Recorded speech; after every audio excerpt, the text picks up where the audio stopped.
How to change language in Diablo Immortal. Hey everyone, welcome back to another video from Gameplay Classic. If you are playing Diablo Immortal and want to change the language of the game, firstly open up the Diablo Immortal application on your device, and once you're inside, go ahead and tap on the menu button at the top right corner. Now from the expanded menu, click on the gear icon at the top right and you'll be taken to the settings menu. From here, go to the language option and go ahead and select the globe icon right next to text.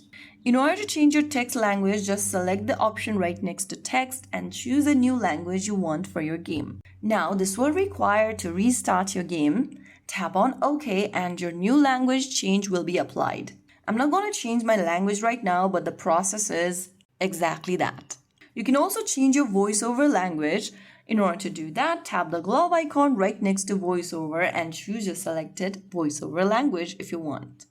So that is how you change your display language in Diablo Immortal. If you found the video helpful, don't forget to like, share, and subscribe to our channel. I will be back again in the next video. Thank you for watching.